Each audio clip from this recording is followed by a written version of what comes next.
What is going on, everybody? We are live. We're back again. Fucking back with another, another show. All that fun stuff. Yeah. How's everyone doing? Good week? Fantastic, mate. Good. Me and Jamie here, look, he's come to join us. He's well happy. Joining us tonight, we have SX2 Gaming. Scott, our good buddy, is back for another episode. How are you doing, sir? How's your week been? Yeah, I'm doing well, mate. Thank you very much. Obviously, pleasure to be back, filling the big shoes of BMG. I think this week, so I'll see how I get on. But yeah, not too bad, mate. It's been a good week. It's been a good week. Thanks.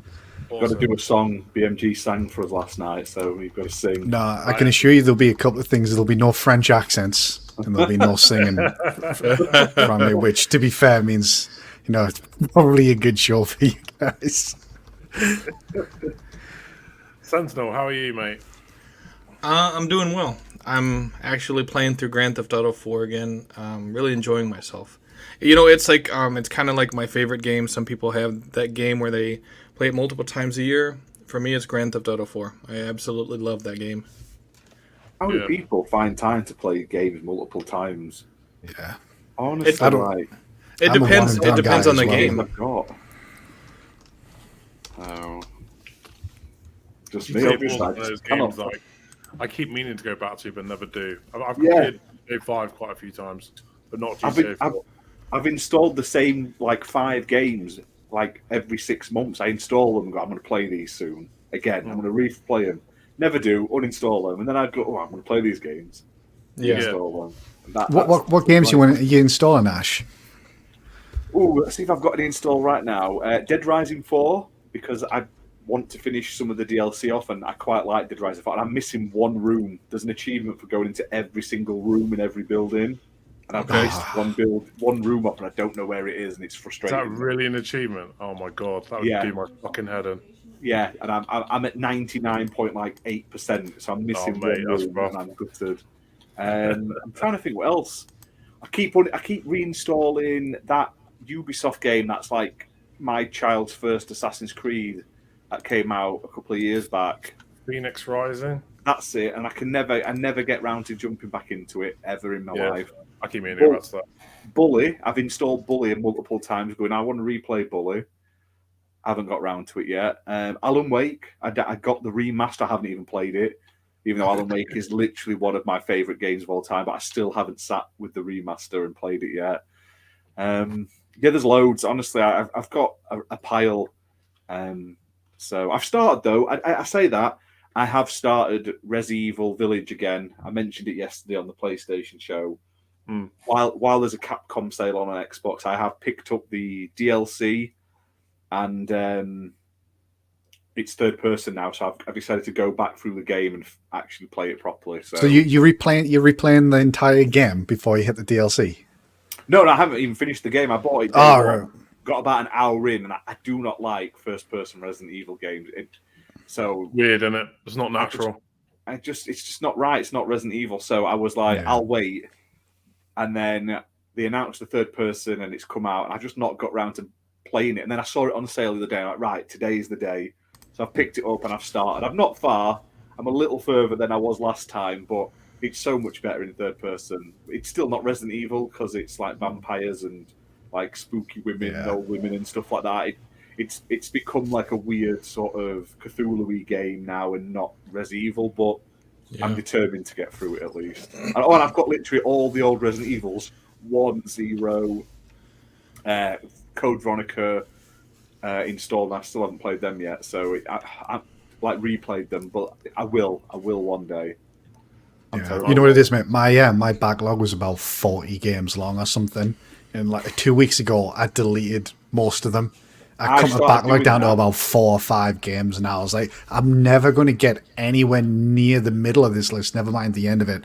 So I just sacked them all off. Well, I've had that problem. I had over 500 games installed on my Xbox, and some of them are like little indie games, and some of them are for my kids and stuff.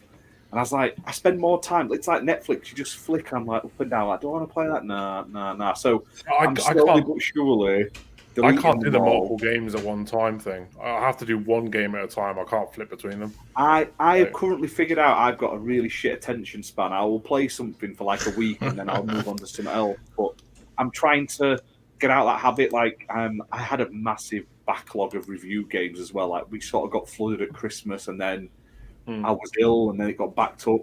But if you've noticed on the website, I've been pumping out written reviews. I think I've done 6 in the last 2 days. Nice. Full of video reviews. I will get through this backlog. Even in Mrs. Brothers. In the next couple of days. And then I'm going to just play what I want to play, apart from the odd review game we get given. So that's probably put me off as well. Because I'm like, oh no, I've got to do this in a certain amount of time. And I won't have that going forward. So Luke Steele has entered the chat. Sorry. It's got to be done. And also, I'll tell you what I am playing. I can't talk about it much, but I am playing that DC's Justice League Cosmic Chaos. Oh, was that one you showed off last week? Yeah, that's the one. It comes out tomorrow, but I'm embargoed till 10 a.m.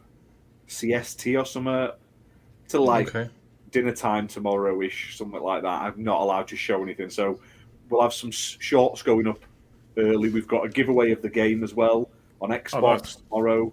So that'll go up like we did with the Dino Karts game. And I'm also going to stream it tomorrow night as well, all being well. So you can jump in and watch me play it. But I've played a bit of it today just to have a play around. But I'll start it fresh and stream it tomorrow night on the channel. So that's the excitement of my week. But other than that, it's been very few and far between. I've just been sort of clearing house on my Xbox, trying to sort of get some sort of a semblance to what I want to do. Because like I say, it's mesmerizing how much I've got installed, and I'm like, am I ever going to play, no offense, Alice in Wonderland Jigsaw again? No, I'm not. You can delete it. Do you know what I mean? Get rid of it. Yeah. So you got to be cutthroat with these things, man. That's it. So I am being very, very cutthroat at the moment, and hey, we'll see how I get on. Fair dues. Scott, what have you been playing this week? Warlong and Halo Infinite mainly. So jumped into Warlong. Admittedly, I'm not like generally a big fan of those games, and I think like everyone else, I found the first hour of that to be a complete bastard. But I've actually been playing it in co-op, which I think is a much more enjoyable experience. It certainly is kind of, if there's an easy mode for the game, there's no difficulty levels, but co-op makes it a little bit easier because you can have up to 3 people playing it at once. So I'm about halfway through that at the moment. Like I said, rather enjoying it. Probably would have uninstalled it by now if I was playing it by myself. I almost uninstalled it at that first boss, if I'm being honest. Oh, mate, that first boss took me about 5 hours. Man, honestly, yeah, it's such a like a brutal introduction to the game because you've only been playing about 4 minutes at this point, and then I mean, I'm sure it's not too big a spoiler, but you beat the first phase and you're like, fuck yeah, I finally did it. And then the second phase comes and kicks your ass. That second phase is where I kept getting stuck because like he was hitting me from fucking miles away, and I could never get away from him. There's only been one boss so far. Like I say, I'm a little more than halfway through at the moment. There's only been one boss that I think is more difficult than that first boss so far. Yes. Other than that, I would say that first boss is the second most difficult I've come across so far. He had me proper raging, that Lubu.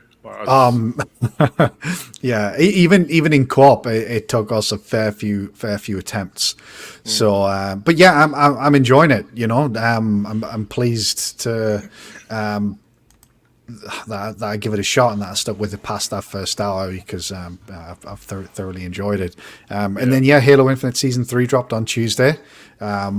So I've been playing that. I mean, I'll be playing Halo anyway, but it's nice to get some new maps, some new modes, new weapon, equipment, things like that. So it's been good to play a little bit more Halo. And that's been it, mainly just Warlong and Halo's been taking on pretty much all of my time this past week or so. Nice. And certainly you've been playing GTA 4. Yeah. You know, and it's like I actually started playing GTA 3, but it's like there's so many quality of life improvements in GTA 4 that are not present in GTA 3. So, and it happens every single time I try to go back and play GTA 3. I'm like, fuck, man, I played for 30 minutes, and then I'm like, I could be playing GTA 4 right now. and I immediately stop and go right to GTA 4. It's like I can't help myself. It's ridiculous. It was such a jump up, wasn't it, from GTA 3 to 4? Yeah, it's just, and it's like with San Andreas, there's enough that separates it from GTA 5 where I can play San Andreas, and I don't have that urge to go play GTA 5 immediately. And of course, there's no current generation, or there's no HD version of Vice City. So, GTA Vice City, if I'm playing that, you get the whole experience and the vibe and all that.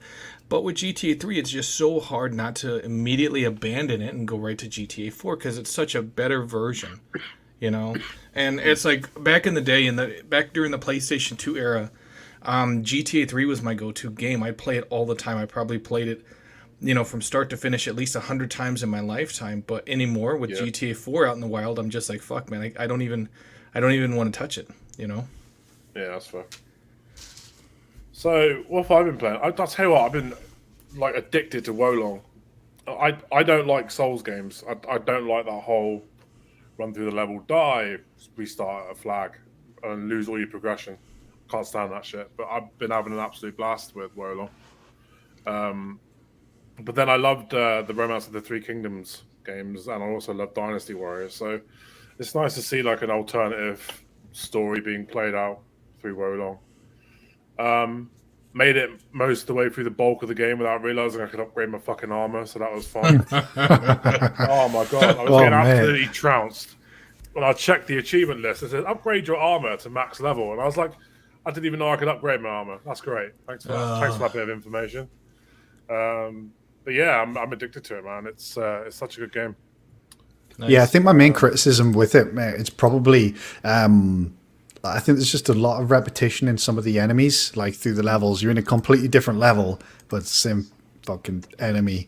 And that doesn't change either. All the game with the same enemies. So, but the bosses are cool, just in terms of their design. I think the bosses are really good, and they've got quite interesting design. Obviously, they can be a complete bastard at times, but that's part of the course for this type of game, isn't it? So, that's probably the only one critique I've got of it, to be perfectly honest. It plays well, it runs well, even on Series S as well, so... I can see why people don't like it. I've seen a lot of stuff on Twitter about people getting to the first boss and then uninstalling the game, and because that first boss is such a learning curve. It's thrown at you straight away. Muppet with a £5 donation. Thank you, you sexy beast. That's wonderful. Cheers, buddy. I know what you mean. I think also the morale system is something that's quite unique to it, that I think you need to take the time to build up your morale before you go attacking bosses. Because I don't mind it. You max out your morale and then you start another battlefield and you're right back to zero. So you got to do it all over again. Yeah. So even though you've got all these super duper spells, you can't use any of them once you transition to another level. Yeah, I think it's just a little bit. I know what you mean. I guess it's just trying to give another sense of progression within the level, isn't it? Because you've got your overall level, which you buy with whatever the currency is, the Souls type currency, and that obviously carries through. But then, as you go through the level, I think it's to get people to take the time through the level to build that morale up and get the flags, the battle flags, as you progress as well, so you can increase your... Yeah, so you've got to do some exploring, and then you take on the boss. I think if you just go charging and just take the quickest route to the boss, I think it's very... it can be a bit brutal if you do that. So that's interesting. Look, I didn't. I've got it in performance mode. I haven't noticed too many issues on the Series X, to be perfectly honest. But I've been playing on performance mode. There are one or two instances where you get pinned in a corner and all the spell effects are going off and shit. And you do notice the FPS drop quite considerably, but for the most part, it's quite smooth. Yeah, although I will say the camera can be a bitch as well, actually. Just speaking about getting stuck in a corner and stuff, the camera can be a bit of a pain in the arse at times. But the biggest tip that I can give you is learn to deflect, because that first boss is all about deflecting. If you just have to time the attacks properly and just deflect when he's doing those red moves and just annihilate him with the Y move, when he gets low enough. So you're telling him to get good, basically. Get good, Thimba. Yeah. Scrub. he's gonna immediately go and uninstall it right now. Thanks a lot. Oh. But yeah. So that pretty much covers what we've been playing this week. So let's get into some juicy topics. Now, there's only I'm going to change the main topic of the show because a lot's happened in the last 2 days. No, it hasn't. It has.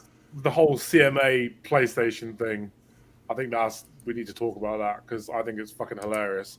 So, do we need to for those of you that don't know, Lulu, I can't remember her full name, Lulu Chen Meserve, is it? She's the CEO of some element in Activision. I think CCO, I believe. Yeah, she's get it right, Redders. Come on. Oh, fucking hell. She's been quite vocal and active about what's going on with this deal with between Microsoft and ABK and stuff. And she dropped a bombshell yesterday, which basically said that Jim Ryan said at Brussels on the 21st of February when they had the meeting to, talk about resolutions that he doesn't care about getting a Call of Duty deal. All he wants to do is stop the merger, which is pretty significant, I think. And a lot of people are now, tweeting about it and talking about it. What's your guys' impression? Did you really say that, Jim? I bet he did. Dirty bastard. I would just say it doesn't surprise us. Of course, he wants it blocked. They don't want a deal because they know if it goes through, they're still going to have the deal. Xbox aren't all of a sudden going to stop. If it goes through, Xbox aren't going to stop releasing Call of Duty on PlayStation. He knows that. Yeah. So what he's fighting for is either continuing what he's got at the moment or blocking the deal. And obviously he's going to try and block the deal. So it doesn't come as too much of a surprise. It is a fucking hilarious quote. I'll give you that. It did make me chuckle, but at the same time, it's yeah, of course that's what Sony want. That's what they've been trying to do throughout when they've been lobbying the different regulatory bodies and things like that. So yeah, they want to block. Everyone knows that. So hearing that quote, while funny, kind of it didn't surprise us to be honest. But here's the thing I don't get, right?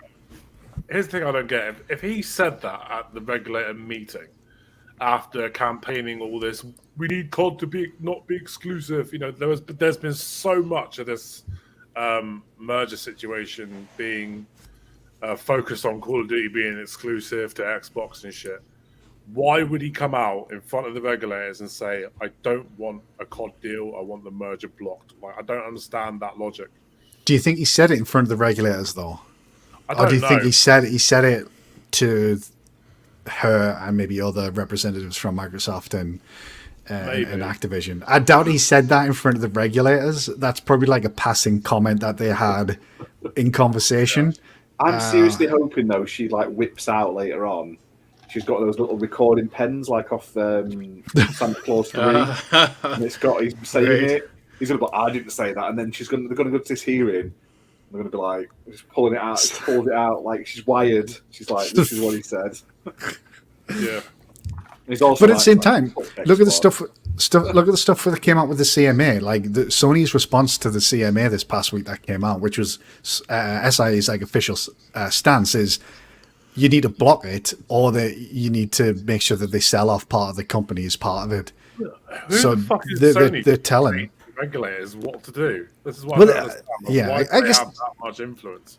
I don't think they've got that influence, but that's just them giving their opinion, I think. So they're saying it to the CMA, look, you need to block this, or at the very least you need to ensure that they're selling off part of the company if you're going to accept it. So if you take that, is it far-fetched to think that Jim Ryan turned around and said, Lulu, we don't want it to go through,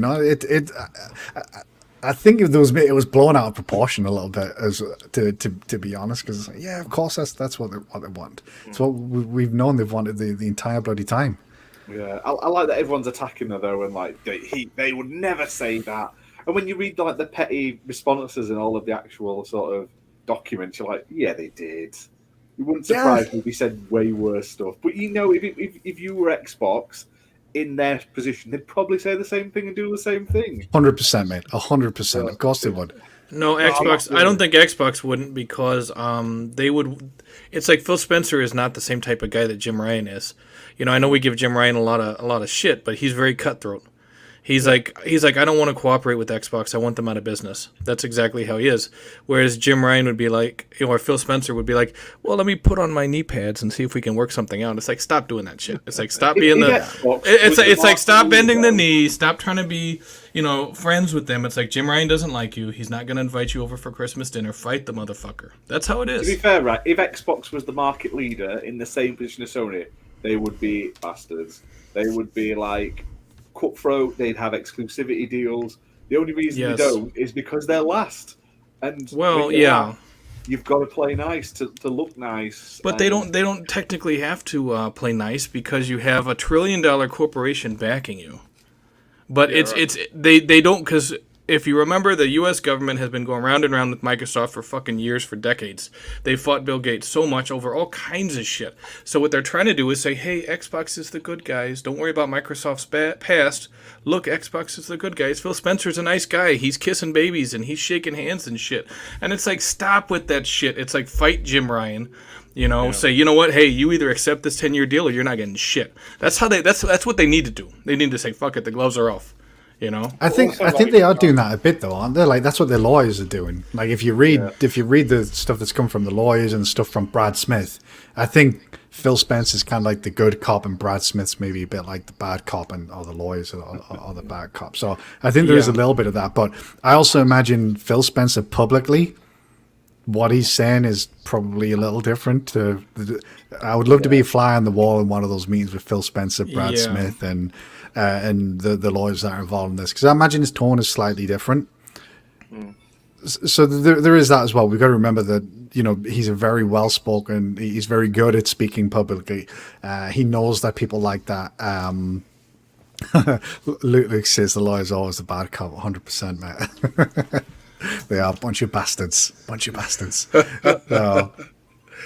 Wow. Did you guys see that other shit in the news where PlayStation saying that Xbox will likely bug Call of Duty so it plays worse on PlayStation?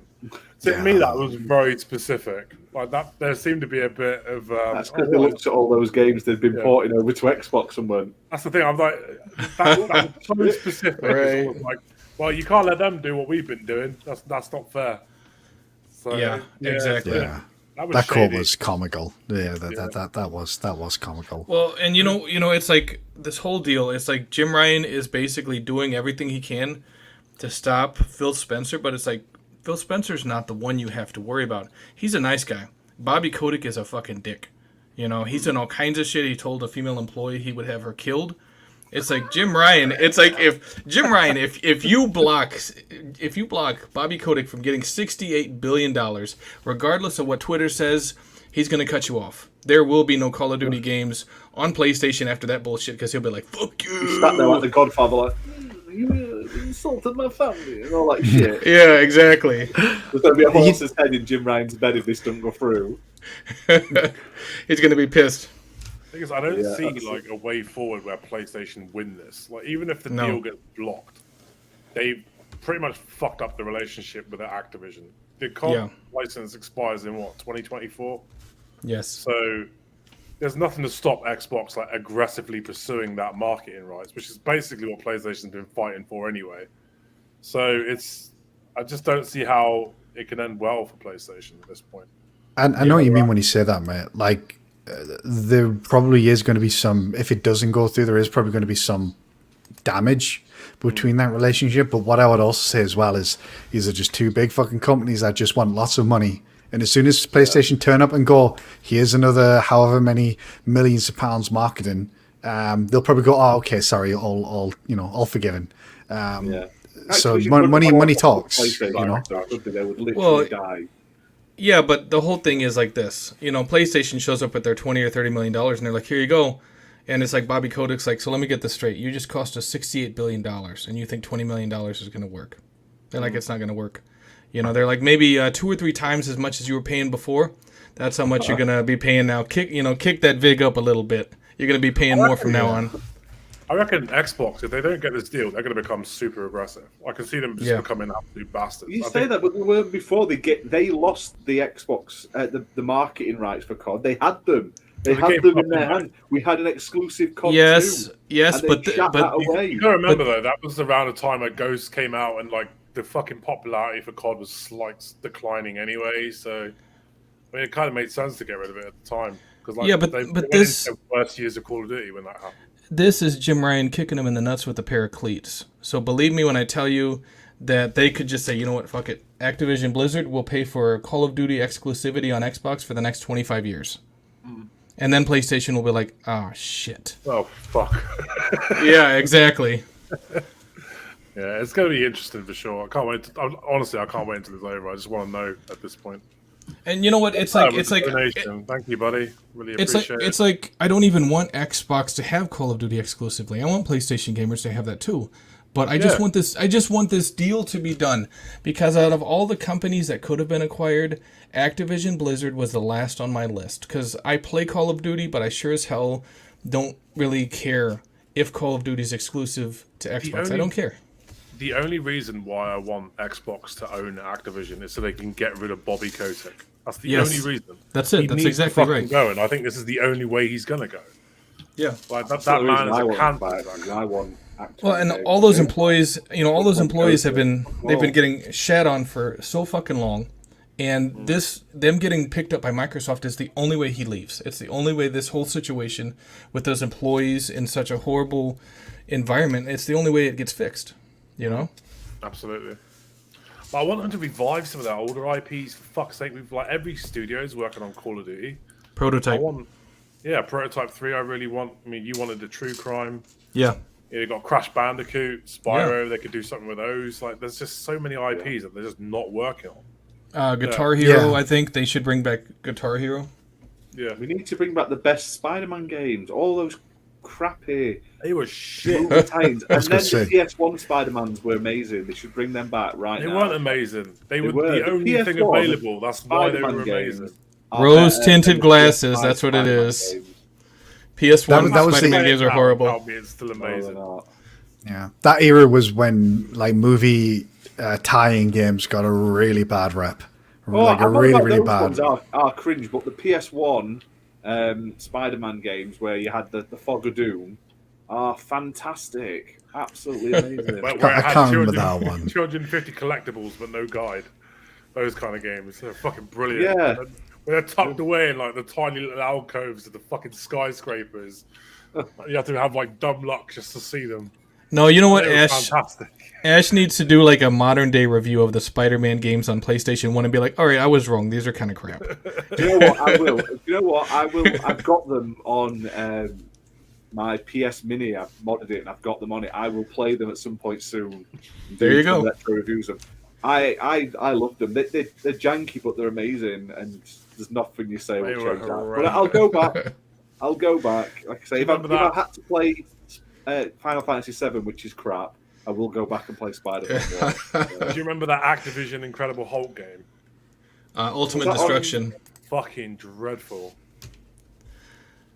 Yeah. Pretty much every movie game back then was crap. Like, there was very few. They put more Game Pass. We don't have to pay for them. We'll be fine. We'll just be like, great, thanks very much. Yeah. Like your mum going, we've got Spider-Man at home, and it's like a Wish Spider-Man. It's Spider-Man 3, the video game. Oh, great. Wow. Has anyone else played this new kart game that came out today? You know that one that got shown at that Xbox showcase like 7 years ago? And is it the Korean one? It's Kart Drifter or something. Yeah, Kart Racer Drifter. It's finally come out. It's free to play on Xbox. I'm just having a play of it now, to be fair.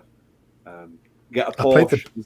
There's season passes on it, and there's a time thing you get a Porsche 718 Boxster, because that's obviously what you want. Nice. I played the beta of that because I think there was a beta straight after the announcement of the Xbox show, from a right.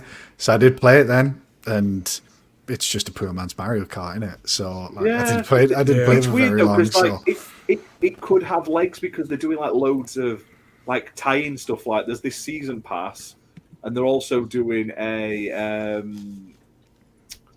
Maple Story crossover as well soon. Like Maple Story, holy shit! That's quite the crossover.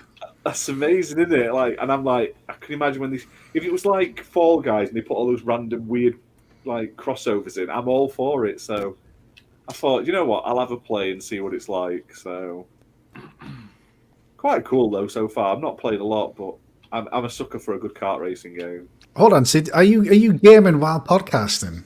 Yeah. What sort of multitasking is that? I couldn't be doing that, mate. He does it. He does it every episode. I can barely look at my fucking phone. Never mind play games while. I gave up trying to focus on the podcast a long time ago when I turned up because I hadn't got any topics and stuff. So now I'm just like.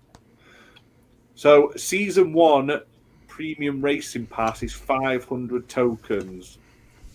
I don't know what that equals. I haven't got any tokens. Where's the shop? Come on then, tell me. I will find out the price for everyone, don't you worry. 35 quid. It wouldn't surprise me. Right, how do I buy them then? K-Coin shop. $4.49 for the season pass. That's not bad.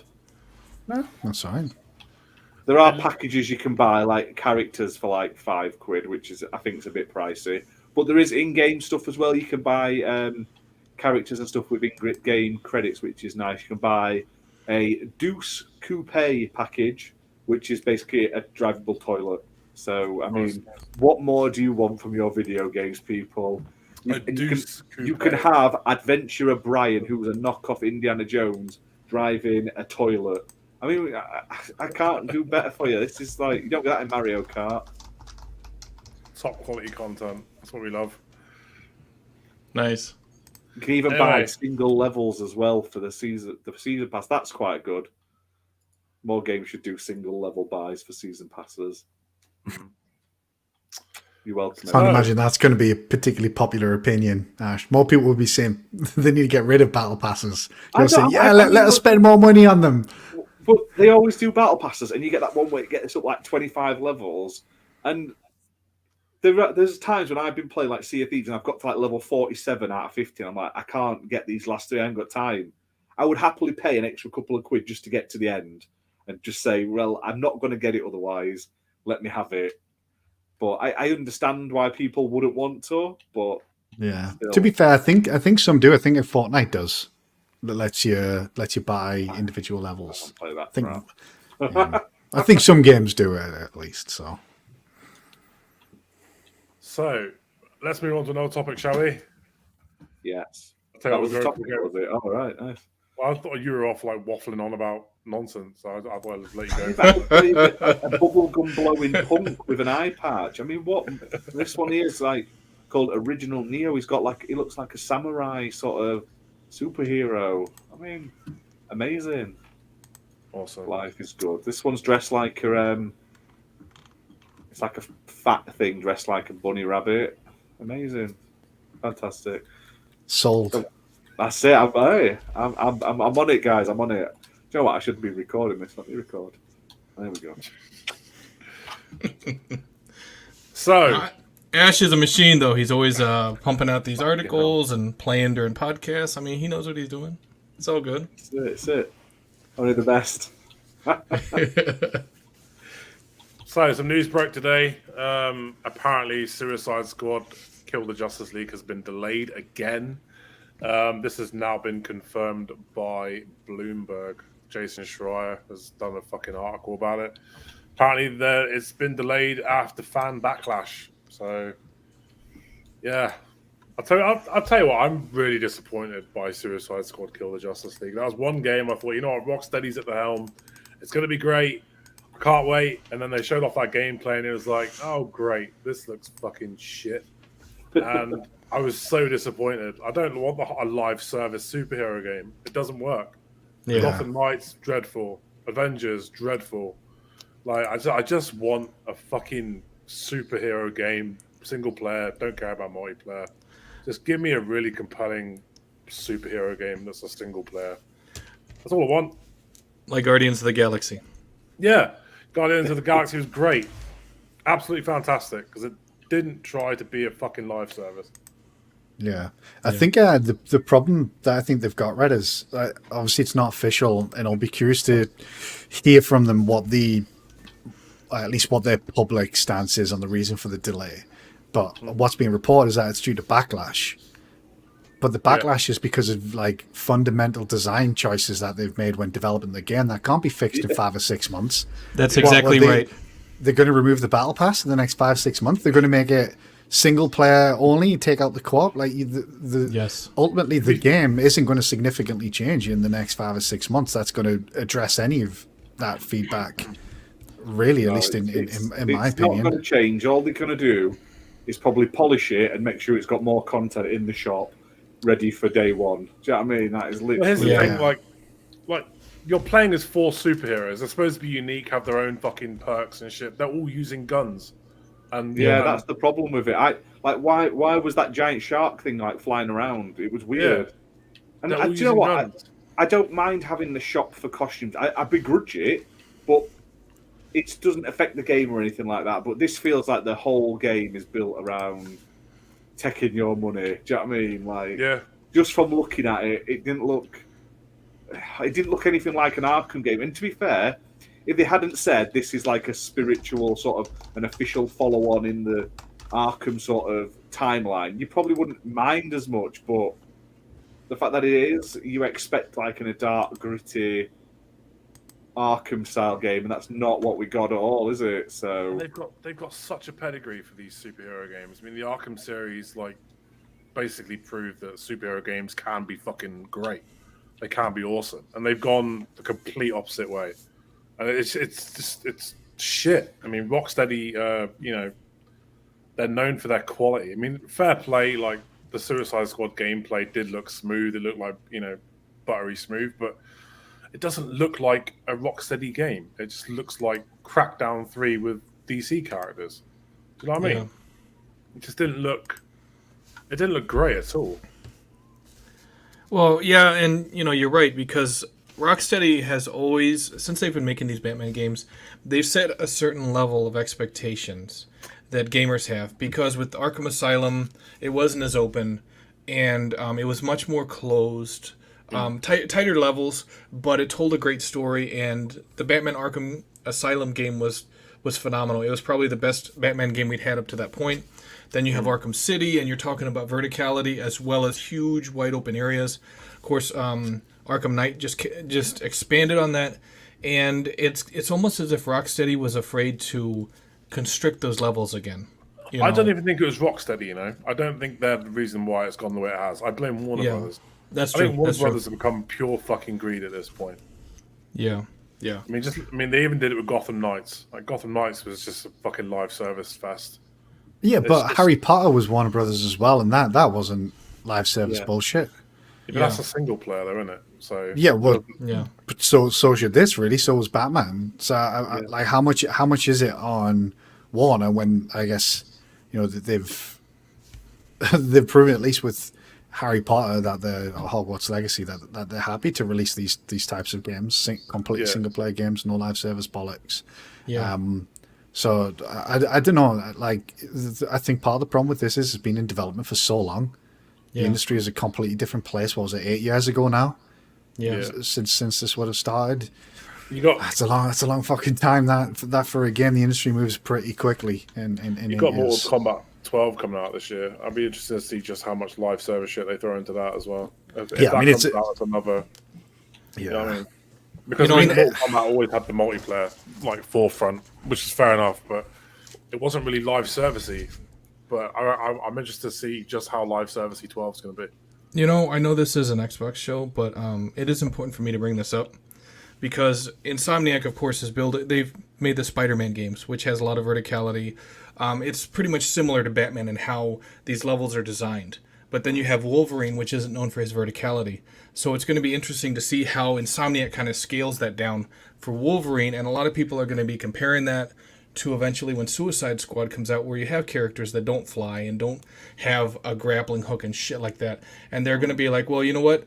It's like Warner Brothers or Rocksteady should have done it how Insomniac did, because that's got to be difficult. You're used to making these huge levels, and now you have a character who's grounded, who can't swing from webs or ropes or any of that shit, who doesn't have super speed. It's like they should have been, they should have given it a lot more thought. about what these characters can actually do rather than having them all fly or swing from ropes or have jetpacks and shit.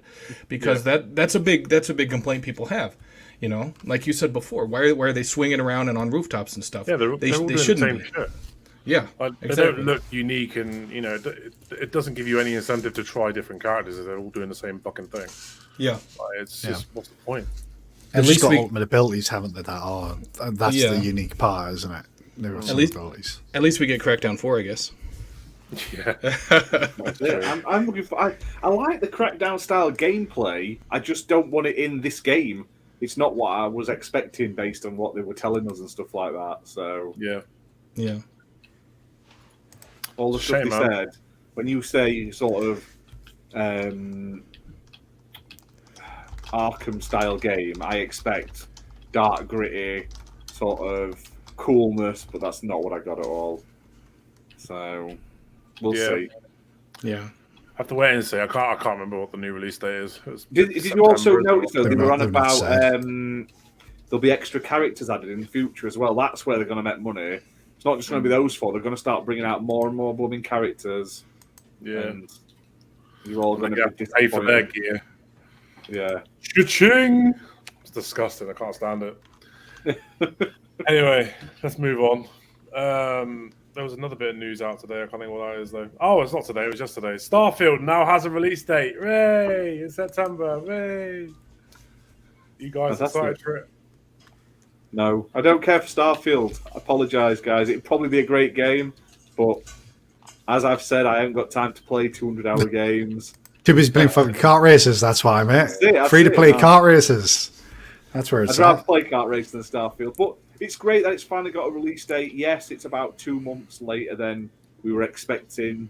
There's a bit too much sort of craziness online again. I don't get why people are in such a fucking Xbox Live. They said it would be within 12 months, even though if you literally go back and watch that video trailer and look at the adverts, it says there in the bottom, aiming for 12 months, not it will definitely be in 12 months. Yeah. But did anybody, like literally a single person on this planet, after that show, think that every single game that they showed during that showcase was going to drop in the next 12 months? No, because it's Xbox. I'm sorry. No, but even the non-first party games, Sandal, even the third party games, like there's going to be delays. There's already been delays, not necessarily outside the 12-month window, but there's already been delays for games that they showed off there, and they've got even less control over the third party games that they showed off during that we're going to release in the next 12 months. It's just funny that certain people are getting angry about this when they don't mind that God of War got announced with that trailer saying 2021. Yeah. And then it got delayed, and then it finally came out. No one's bothered. One's bothered. We still ain't got Last of Us multiplayer mode that was coming out with Last of Us 2. I mean, a lot of us Xbox gamers were giving PlayStation shit for not having any games in, 2021? Yeah. We were like, oh, all your games got delayed. I mean, we were kind of giving them shit. PlayStation guys were bragging about eating good in 2022, but a lot of the fucking shit they were playing was meant to come out a year earlier. Everything, all the first-party games for Sony were delayed. They like leftovers, they like leftovers. Horizon were all delayed. That was it. There was no other games. They were all delayed from previous. It's amazing the different stances that people take when it's Xbox and PlayStation. There is a map double standard. I mean, I know I've kind of gone back and forth with some people on Twitter about this, and it's not so much that Starfield got delayed. You know, I know it's a super huge ambitious thing. It's just I'm kind of concerned because it's like Xbox. You know, it's like they had a first release date in November of last year, and then it got delayed at the same time as Redfall, and then Redfall got bumped a little bit, not much, but you know, it's just. Again, it's not so much that Starfield got delayed. You know, hell, they could delay it till December, and I wouldn't give a shit. But I'm concerned there's management problems at Xbox that they're not getting a hold of, and that goes back to us saying Phil Spencer's too much of a nice guy.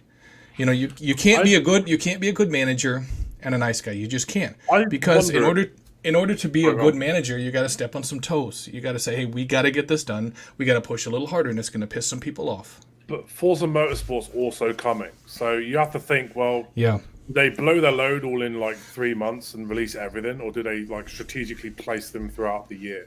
Yeah, they need to strategically place them throughout the year. Yeah, you're exactly right. It's just these delays, though. You know, I'm just concerned.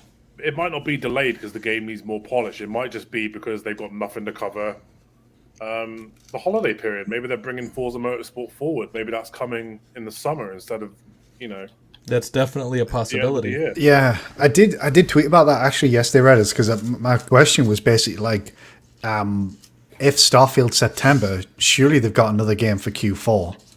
Yeah. And why is that game? Is that Forza? Yeah. Which was originally scheduled for spring of this year. That's what I was hoping. When they showed or it is- off before, they said spring 2023. Yeah. When they last showed it, it was spring, and then when they showed it off during the developer direct, they just said 2023. So is Forza going to be somewhere between Redfall and Starfield, say July, August sort of No. time? No.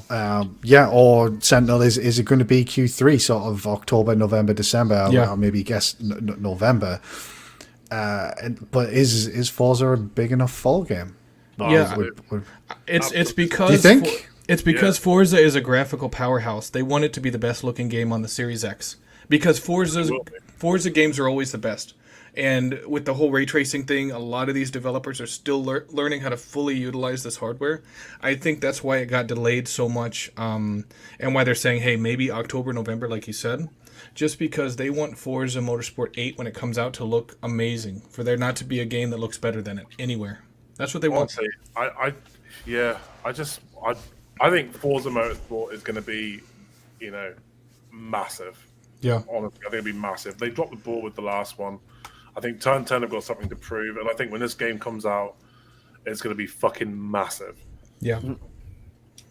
Absolutely. It's my most anticipated game of the year, to be honest. Absolutely. But yeah, I think a lot of it's due to, strategical placement of releases, so we're not just having them all in one fucking period and then nothing for the rest of the year. But then you've got E3 coming as well, and they always announce shit at E3 that's coming out this year. So Yeah.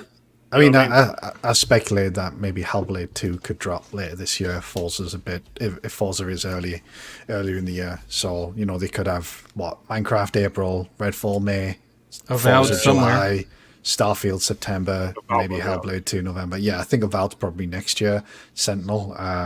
But we don't know. Obviously, we need to find out about these games. So it's going to be interesting to find out how that impacts the schedule over the rest of this year, and then obviously the knock-on effect to next year. Because if Hellblade isn't this year, then that means 2024 is possibly Hellblade, Avowed. I was hoping Fable, but maybe not Fable. Well, and Phil Spencer also said something during that interview that he liked the GoldenEye type of announcements where they basically shadow drop something right in our lap. So there's a very real possibility, if there's any sort of gaps in there where these big releases aren't launching, that they could shadow drop something a lot of us have been asking for and not tell us about it prior, just like they did with Hi-Fi Rush. And it's going to surprise everyone, but it'll kind of help to, fill the inconsistencies in their schedule. Yeah. Yeah, for sure. Anyway, that's enough talking about that. Should we move on? No. Cool. Well, thanks for tuning in, guys. Appreciate you. So Thimble wants us to talk about the Paradox show. Let's do it, because I was quite happy with what they announced at Paradox. We're getting a City Skylines 2, which is incredible. Coming day one to Game Pass. Day one to Game Pass. I fucking loved the first City Skylines. It was such a good game, especially when you consider that there hasn't been a decent Sim City in forever. The fact that City Skylines has come out and it's perfect. I mean, fair enough, it ran like shit on the Xbox One, but It was got a lot of hope perfect. for It the just new one. ran terribly. Yes. it was perfect on the PC where I played it. Ran like shit on the Xbox One. But no, I'm excited for the new one. I think it's going to be really, really good. Ash needs to play that during one of our episodes. City City Skylines. Skylines. Yeah. Why? So good. Because it's great. Yeah. Great game. Build hype for it. Great. Why do I have to play? Why can't Redders play it? Because you can multitask. Oh, You're probably doing right. 5 things at one time, Yeah. Just sitting there eating Greg's, playing games. That's doing it. In my podcasts, bikini, in the, Right. in the hot tub. eating Gotta your be done. cream fields. That's it, mate. Living the life. Living the dream, mate. That's what I live Chat, for. would you like to see Ash play City Skylines on stream? Let us know. Oh, I've got so much to play. Oh, Yeah, you've now got City Skylines to play as well. oh. So I used to love Paradox games on PC. When I had my LAN centre, they once sent us codes for like prizes for a tournament. I can't remember which one of their games it was, but basically it unlocked every single Paradox game, all the DLC, and like for like it till I last looked, it was still adding all their new games to it on Steam. It was crazy. Nice. So for like 5 years, I was getting all the new releases for Paradox. But I haven't looked in a long time. I might still be getting them. I've never really sat and looked on my. I daren't look at my Steam catalog. That's scary. How many games are on my Steam? But yeah, they were really good. Like I say, we were only a small little LAN center, and they sent us all these codes. So I cannot complain about that. They were awesome. Also announced at the Paradox Showcase was the Lamplights League, which is also coming to Xbox Game Pass on day one. Yeah, that looks quite nice. By Harebrained Schemes. That looked quite fun. We'll definitely be playing that. There's also a DLC coming for Crusader Kings 3 called Tours and Tournaments. That's not coming to Game Pass, though, is it? You got to pay for that. For which one? Crusader Kings 3 Tours and Tournaments DLC. I don't know. If it's DLC, it won't be. No, I think you have to pay because the main game is on Game Pass. Oh, okay. But yeah, that looks fun. Yeah, it was a good showcase. I thought. What did you guys think? Yeah. What wasn't? Sorry, go on, Ash. No, go on. You go first, mate. I was going to say it wasn't really for me. Like, I'm not going to rip it apart. I mean, I thought the Lamplighters League was a decent announcement. So we've got a tiny little bit of gameplay at the end of the announcement trailer. I do like an RTS game. Actually, it's kind of more like a tactics game, isn't it? So I'll be looking forward to trying that. Never played City Skylines or Crusader Kings, so the rest of it. So good. What was for me? I've got kart racing games, mate, to play. I don't have the time. Very sorry. You want to play this one? Really good, my friend.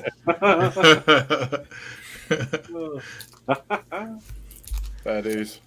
What about you, Sentinel? You gonna be playing it? Yeah, I'll check out City Skylines too. I didn't really watch the Paradox show. I was kind of like, I mean, if it's anymore, it's like if it's not really a big show, I just can't find myself really motivated to watch it. Like if they have certain games announced in the show that I find out about later, I'll check out the trailers or whatever. But anymore, if it's not like a big event, I just don't even really pay attention to it. That's fair. No worries. Ash, do you want to talk about the Sea of Thieves update? Because that's more your element, isn't it? Yeah, I can do. Hang on a second. Let me cancel my matchmaking. Oh, it's horrible, isn't it, being on a podcast. What the fuck? Oh, God. But yeah, let me get it up in a minute. Go to something else while I find the link because it's been a while. Fair news. So, Dead Island 2 got 14 minutes of extended gameplay. Have you guys checked that out? Yeah, I have seen some of it. I was already excited for Dead Island 2, beforehand, but I'm definitely really very excited for it now. Yep. Yeah, I was the same. I've been looking forward to it, and then I saw the extended gameplay, and I'm like, fuck yeah, let's go. I'm so ready. I love their flesh system, man. Like where you literally just see like bits of their fucking skull and shit break off, and oh yeah, it just looks absolutely brutal. And to be fair, I felt like I was done dirty by Dying Light 2 because that game launched in such a broken state. I couldn't bring myself to go back and play it. Yeah, same here. I played through it once and I uninstalled it after I was done. And I played Dying Light multiple times a year, but Dying Light 2, it's just not getting any more of my time. It's just not. I started playing the first Dying Light again because I need to get the Bozak Horde DLC completed, and I got to the point where I could do the Bozak Horde, and now I just can't be asked to play it again. So it takes a lot to get to that point, though. If you fancy playing the Bozak Horde with me, hit me up. Right. Because I can't be asked. Yeah, I started the whole story over, so I'm working my way through the story again. Fair dues. I'm in the second city now, the second area. All right, that's cool. Yeah, I'm bored of it again though. Like, there's only so much running around drop kicking zombies you can deal with for so long. I get it. Up there, something else. But yeah, stupid achievements. That's the only reason why I'm playing it again, so I can get the achievements. I'm missing 3 achievements. Man, you achievement whores, man. I don't know how you guys do it, to be honest. I'm not as bad as I used to be. Achievements Ash is worse than I am. Yeah, but I get sent stuff and I've stopped now. Oh, yeah. That's your I have excuse. not played a game just to get achievements in ages. I'm just playing games for fun. I even played some on easy mode the other day just because I wanted just to play it and not actually get all the achievements. Whereas normally I'd struggle through on a harder difficulty. Yeah. Not anymore. I'm done with that shit nowadays. Well, and like a lot of us just don't have the time. Yeah, exactly. For like a harder difficulty, and it's going to take you, twice as long to get through. It's like if I want to play a game and just have fun, but I need to get through it because I have other games waiting, I put it on an easier difficulty. No shame in that. Yeah, the fact that they've now put what do you call it though? There's a game out there where you don't even do it when you get 1000 G. There's so many, and I don't blame, right? If I was an indie dev and I was making an indie game, you're damn right my game would be able to get 1000 gamer score super quick because you'd sell more copies. But it's disappointing. And as someone who used to like achievement hunting, there was a couple of quick games, normally the kids' games, but now literally every indie game pretty much is absolutely stupidly quick, and it's just depressing. So. Yeah, I'm moving away from that basically. So it kind of defeats the purpose of it. So sorry, go ahead. No, go ahead, Sentinel. Apologies, Matt. I was just saying it defeats the purpose of having achievements when you have a game 1000 gamer score, and all you have to do is watch the screen. Yeah, exactly. It's not an achievement. Some people might want to spend all that money buying all those crap games. What's the point? Do you know what I mean? You can get 150,000 gamer score in a month now. There's nothing to it. Do you know what I mean? So, yeah.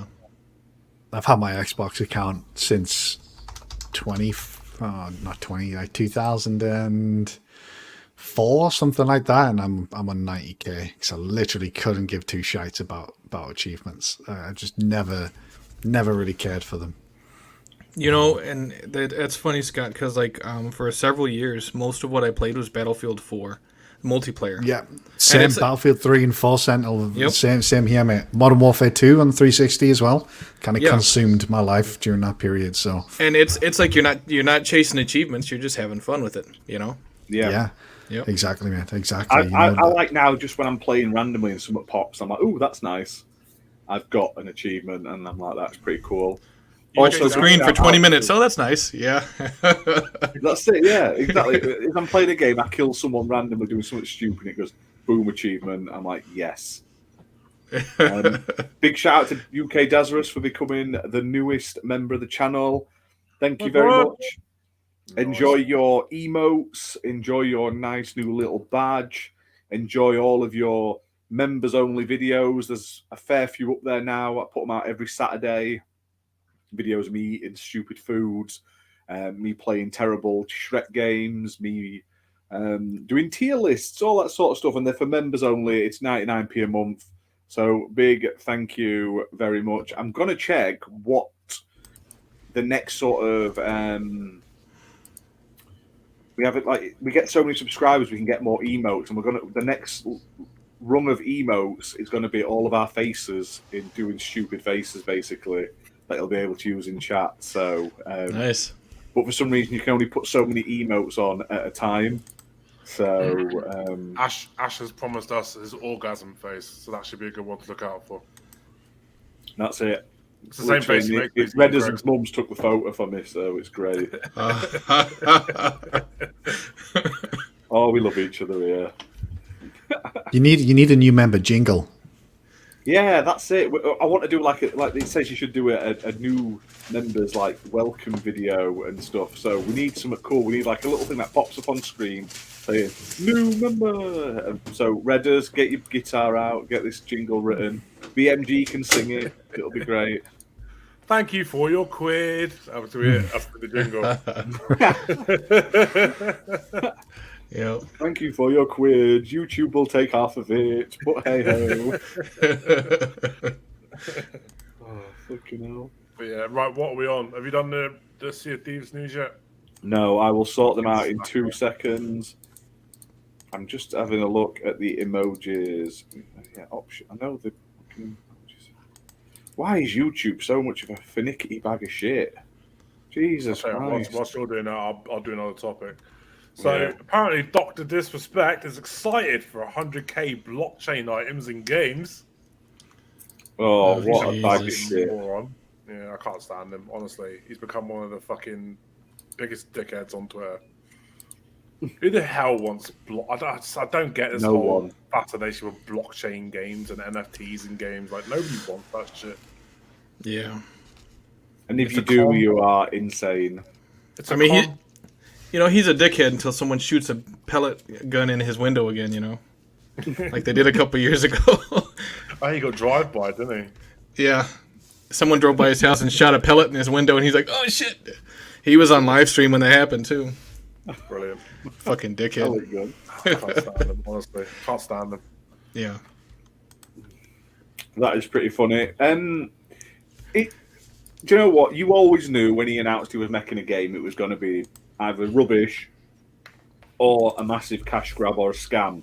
And at the moment, it looks like it's a few of those things. So, but he's always going on and on about how games are not original and how fucking shit needs to change. But he's always the one campaigning for a battle royale mode in every fucking game that gets released. So it's like, well, what do you want? Do you want original games, or do you want a battle royale mode in every fucking game that gets released? It's just like, I don't get it. And all he's making is a multiplayer FPS as well. He's not necessarily doing anything revolutionary with his game from what we've seen, at least. I think I might have, but honestly, I can't remember. It looks shit. It looks like a PS2 game. Yeah. Well, it's got NFTs in it, so it's going to be good. It's mental, though, isn't it? Because there's literally not been a single successful game or anything that's relied on NFTs. Not even games like Ubisoft is still pushing for it as well, aren't they? They're still trying to get fucking. They've got that quartz thing, haven't they? Yeah, they're still pushing for it.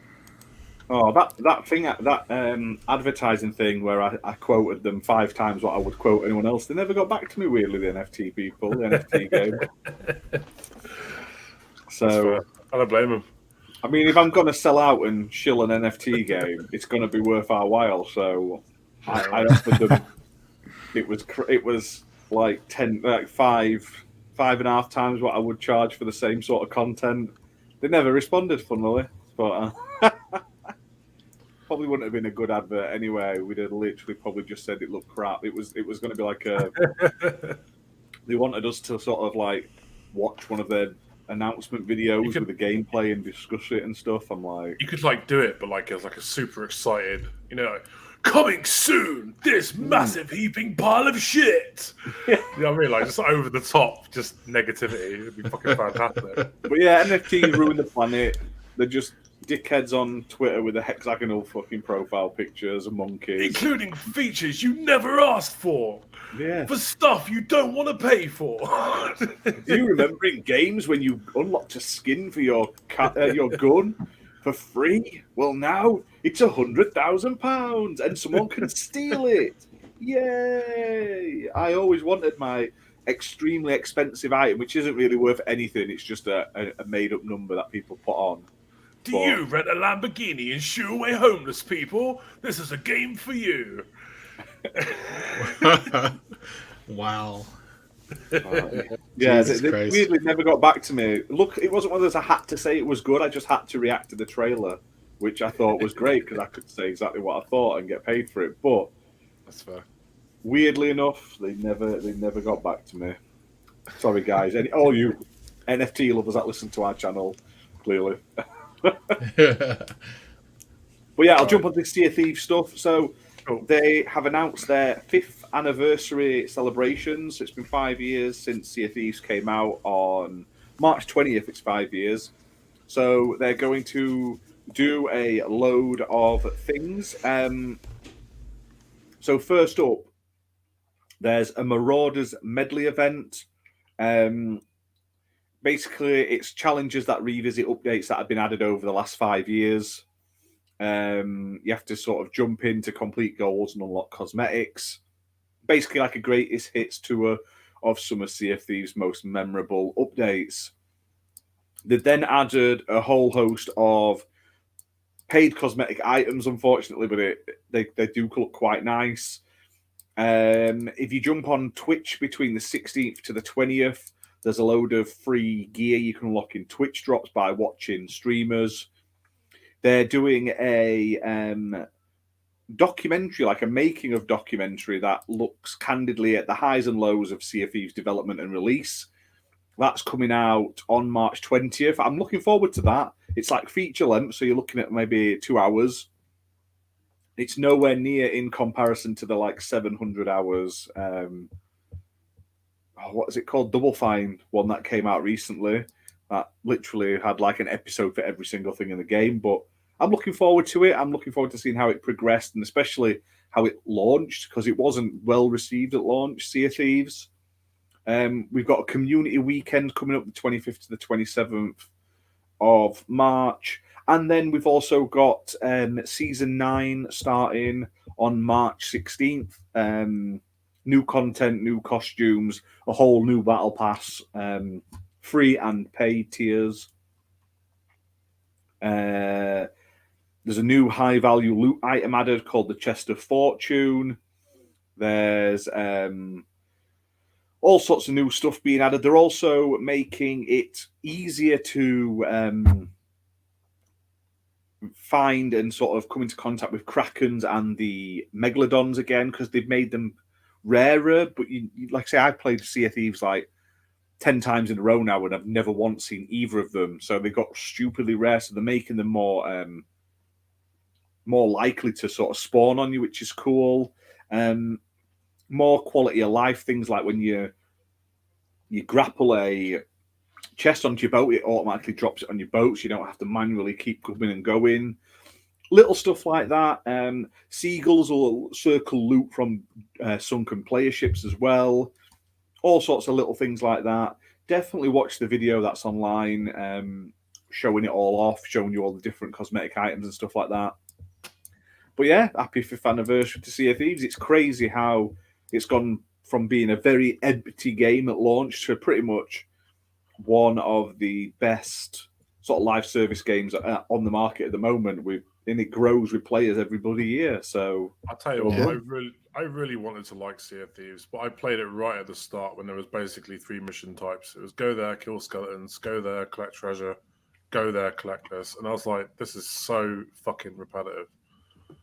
I should go back to it. To be fair, I did try and go back to it not long ago with you and Slayer, and like Slayer was basically doing fucking everything, and I had no idea what was going on.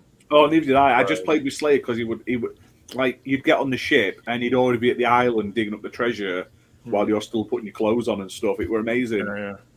I leveled up so much with him. So Thieves fucking machine.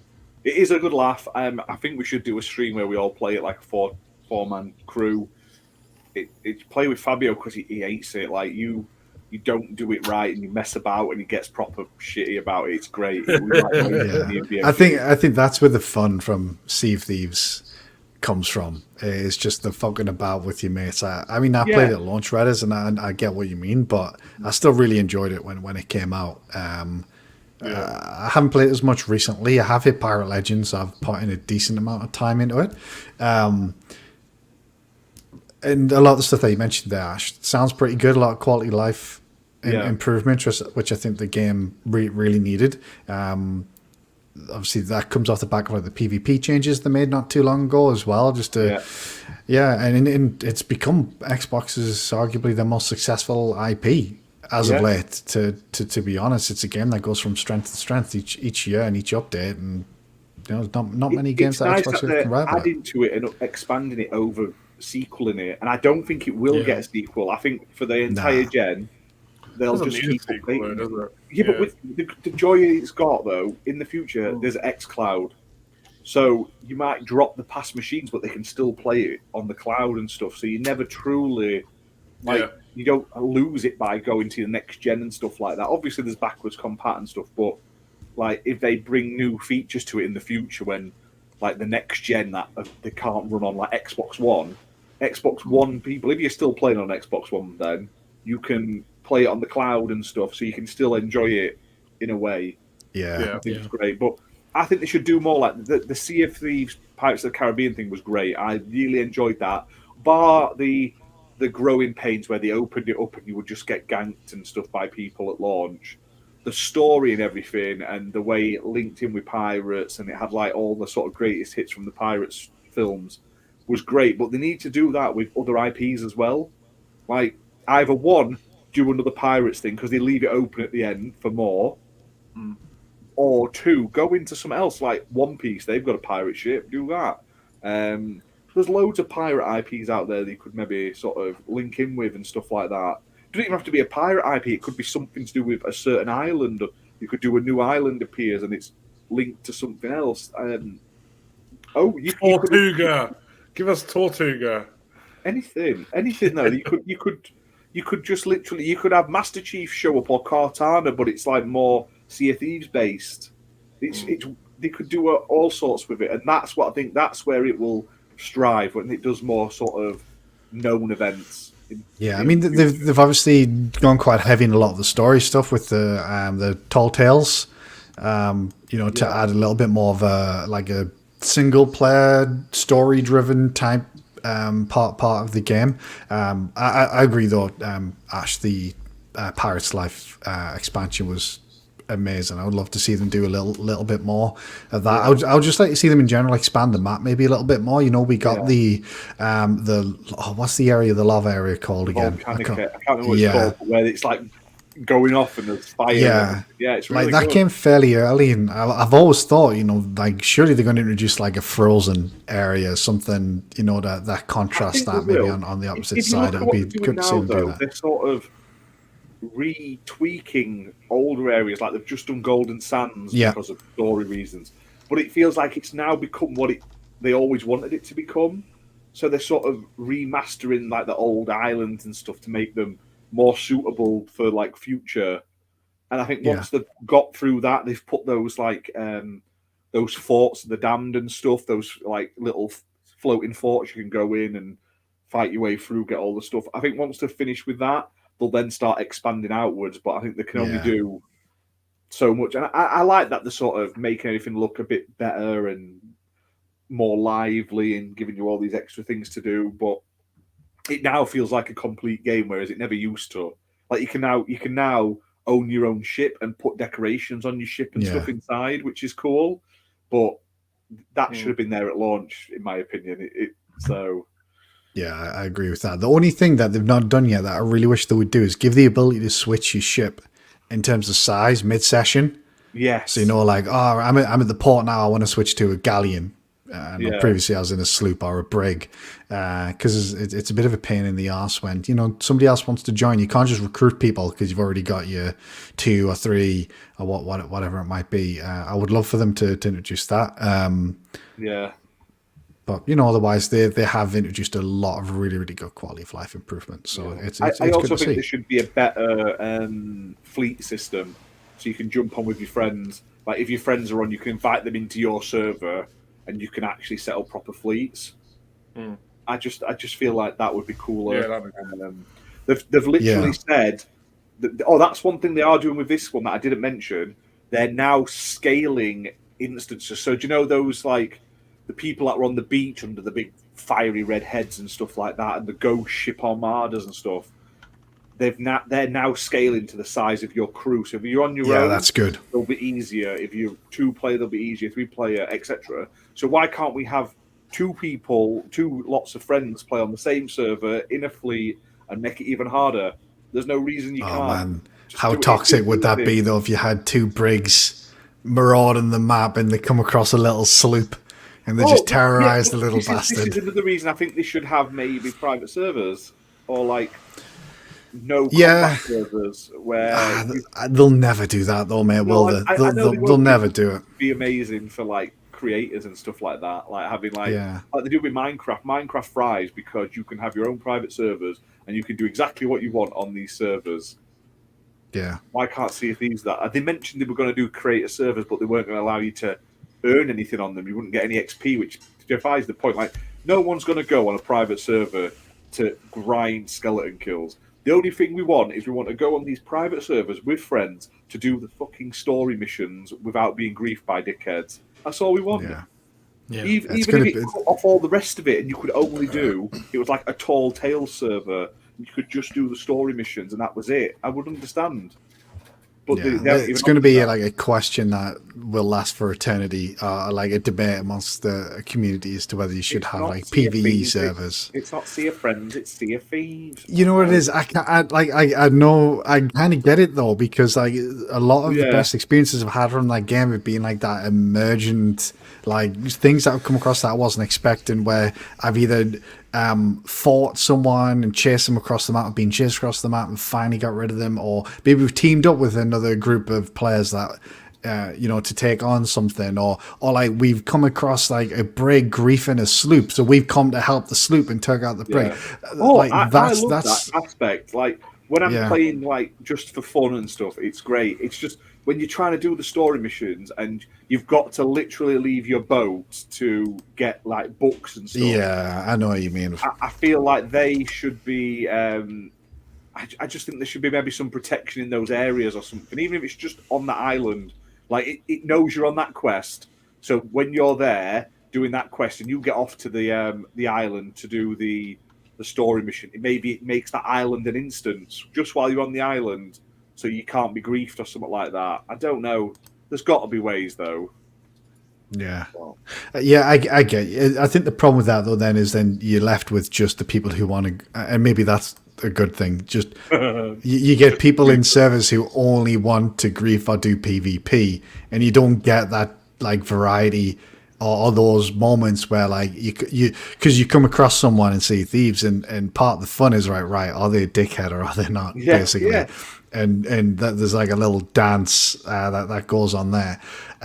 You wouldn't have that because you just know that the person's a dickhead if you're on there if you're not on there doing that. To sort of point out the dickheads, like if you're a Reaper, which is the faction that goes after everyone else, you basically get marked on the map when you get to a certain level. Also, the chests that they need to collect, they can be seen for miles away and stuff, and they glow. So you can that's actually one of the changes with Season 9, isn't it? You can see that glow. Yeah. Even because at the moment it disappears when you pick up the chest.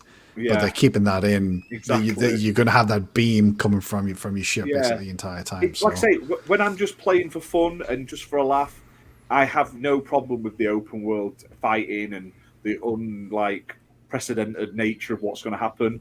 But when I'm trying to do the story missions, there's nothing more frustrating. Like when we tried to do Sea of Thieves and there was literally people just camping to grief. Oh my god! What? Get a life, you sad bastard! I get it. But the rest of the time, open season. If like come at me, kill me, it's fine. I don't take it too seriously. Me and Blooming BMG, we just were there for a laugh. I mean, Fabio, he don't like being in combat. He wants to, like, if he sees a ship 3 islands away, he'll make us travel 4 squares away on the map on like a detour. But me and BMG are like, let's get it, let's fuck it up. Do you know what I mean? So Fabio the pacifist. That's it. Yeah, bless him. We don't want to lose his stuff. Whereas me and BMG are like, it'd be right. I've got the XP for putting the treasure on my ship anyway, so it doesn't really matter. If we lose it, we lose it. So. Oh, has everyone died, or is it me dying? So I know he's having a coughing fit. So is that all the Sea of Thieves news? I think so. Nice. Yeah. Oh, it had that Halo DLC recently. That was quite cool. So, but yeah, that's the major news from Sea of Thieves anyway. So, on to the next topic. Microsoft has dated the Summer Xbox Game Showcase for June 11th, which is their own little E3. My favorite time of year. Avoid Twitter the day after. Yes. Otherwise, you'll just have it ruined for you. But I can't wait for E3. Honestly, it's my favorite time of year. I love seeing what's coming. Getting hyped about it, going on Twitter, getting unhyped about it because everyone's fucking being dicks. It's great. Do you want to take any bets on what car is going to be the Forza car this year? Oh, I don't know. Yeah, I don't know. Something sexy, I think. Yeah. Oh, I love that game. What was the last one? It was the Ford, before GT. I think the GT was Forza Motorsport 6. I think 7 was a Porsche. Yeah, you're right. Which one had the McLaren? That was, Did one have a McLaren P1? Was that Horizon? Yeah, that was Horizon. I think that was Horizon 4. That was Forza 5 had the McLaren. Oh, right. Yeah, that's right. It was the orange one, yep. Yeah, the P. Yeah. McLaren P1. P1, yeah. I reckon we'll get a Ferrari. Yeah. Makes sense. Which brand was it? Was it Porsche or Ferrari that just recently came back into the Forza fold? Do you remember a couple years ago they said we can't have these types of games or we can't have these types of cars on our games? Luke reckons we're getting the Ford Capri. What the fuck is a Ford Capri? High performance. Oh, Jesus. Ford Capri. Yeah, probably a 4-cylinder. Oh, Jesus. Baron Senna, that's the one. That wasn't 5, was it? McLaren P1. The Senna was Forza Horizon 4 that was set in the UK, I believe. I reckon we'll get a Ferrari. We haven't had a Ferrari yet. Yeah, but Ferrari's... I mean, if you're talking about compared to Lamborghini, it's kind of like on the lower tier. It's kind of like a jobber as far as sports cars go. Absolutely not. No, you know what? Because you got Maserati, you got Lamborghini, you got Porsche. They beat the hell out of the Ferraris. I'm sorry, that's just how it is. Ferraris are just sexy. Yeah, but they're slow. It's like I guess if you want to go 135 miles an hour in style, get a Ferrari. I mean, shit. I mean, also we get like an American muscle car. There's no really American muscle cars that can stand toe to toe with the Italian or German cars. There's just not. What about the Hellcat? No, it's too heavy. Beast. Yeah, but it's too heavy and it doesn't go as fast. I mean, top end, if you fix it up, you're talking, 215? You got some of those German cars that do like 240, 245. It'll beat the hell out of it. Maybe we'll get the new Hennessy Venom. Oh, Jesus, that's true. That's a fast car. That's a very fast car. I think I was a world record at the moment. Yep. Can you tell I play a lot of Forza? Yeah. That was always my go-to, was the Hennessy Venom. My God, if that thing's tricked out, it's ridiculous. Oh, yeah, it's fast, definitely. Sentinel, did you play PGR back in the day? No, I was a PlayStation gamer back in the day. Okay. I played Need for Speed back in the day, but the Need for Speed had it was way too easy. As far as controls, you could pretty much, with little to no effort, you could drift around a corner at 150 miles an hour. Yeah. So, I remember Project Gotham Racing 2, and I don't know, I think it was the cover car that had the Enzo Ferrari. But I can't remember if it was DLC or it was in the game, but they had the TVR. I think it was a Cerberus. Okay. I think it was and that thing just went in that game like that. I think it was DLC because I think the Enzo was the fastest car. It was the cover car, and maybe it was DLC, or maybe I'm making that up. But the TVR came in, and it was just an absolute monster. I just remember doing the Nürburgring on PGR2, Nice. Cat and Mouse on PGR, where you had minis and TVRs or Ferrari Enzos, was an unbelievable amount of fun back in the day. So. I'd love to see PGR come back, but I suspect with Forza Horizon being a thing, it'll probably never happen. Yeah, I mean, the devs are already working on Forza. A lot of those devs went to Playground, Yeah. That's what happened, didn't it? They moved it over to Horizon, and it's sort of like the spiritual successor in it, really. Forza has literally cornered, has literally got both fucking genres of racing games nailed down. Need for Speed was never the same after Forza Horizon came out. Motorsport is still the go-to. It's still the king as far as races, like track races go. I mean, and that's why they should have acquired EA, because then they could have had Need for Speed and Grid and I think F1, right? They could have had it all under one house. I don't think they need that though, do they? EA's where developers go to die, though, isn't it? Yes. Unfortunately, they've just cannibalized. What was it? Project Cars 3, the developer studio behind that. They've just cannibalized that. That was definitely a sim racer, though.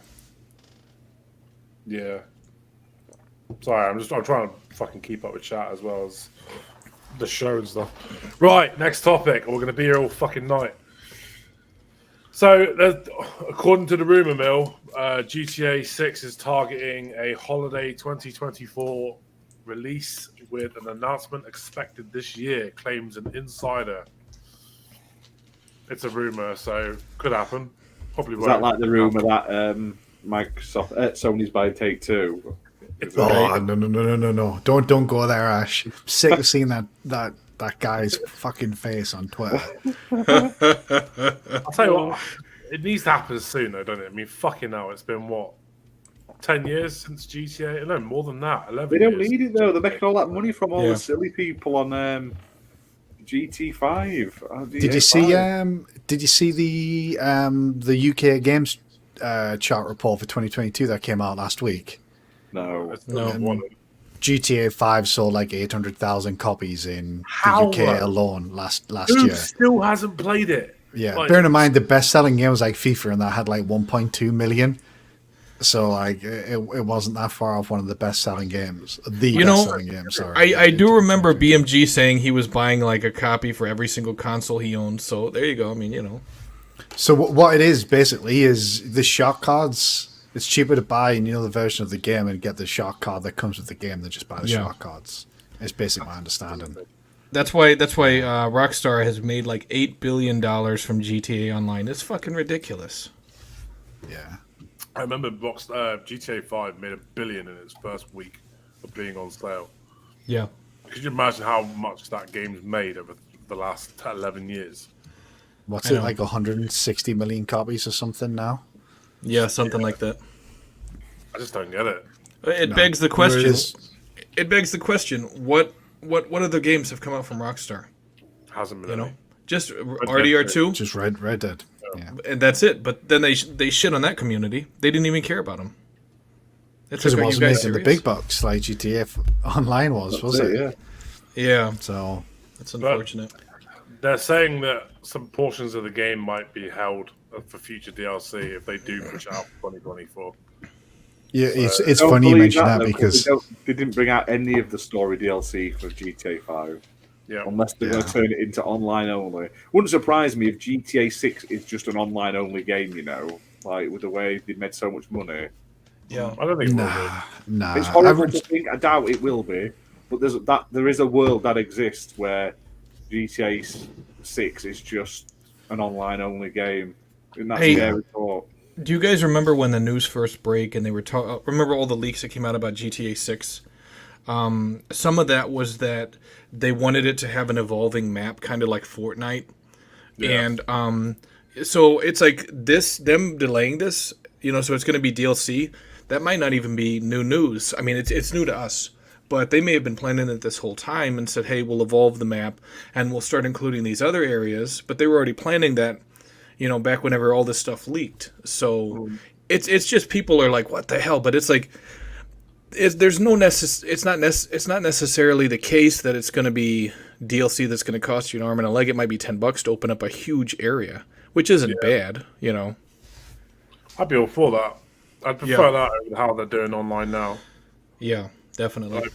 Yeah, absolutely. I couldn't give a shit about GTA 6, to be honest. I need a new GTA, man. It's like Sentinel was saying earlier. It's one of those games I can just go back to and play over and over again because it's always as entertaining the next time as it was the last time. You know what I mean?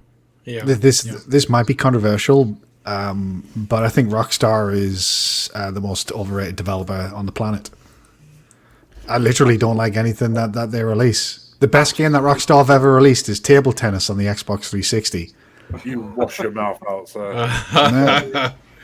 You know what though? I kind of get that. And I am a Rockstar fan, but I get where you're coming from because it's like you have people that are like, oh, they released GTA 5 again, and it's like, motherfucker, it's a PS3 game, and it kind of feels like people are detail that they put in their games.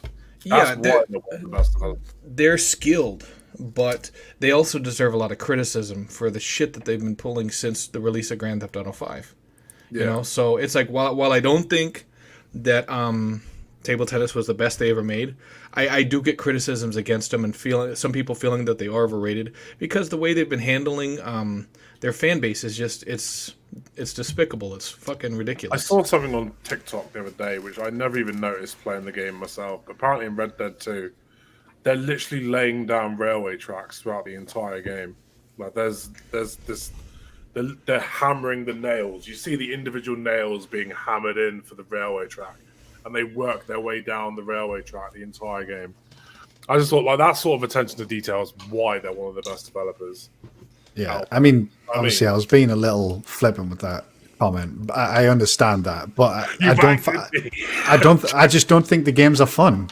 I think is it. Like I totally get it. The great worlds, the attention to detail is amazing, but I just don't think the games are particularly fun to play. Like I say, to be fair though, I'm a sucker for a really good open world. So that's probably why. I mean, I fucking hate open world games, generally speaking. So yeah, I bought GTA 5 twice as well. So like, it's not like I didn't try to play it.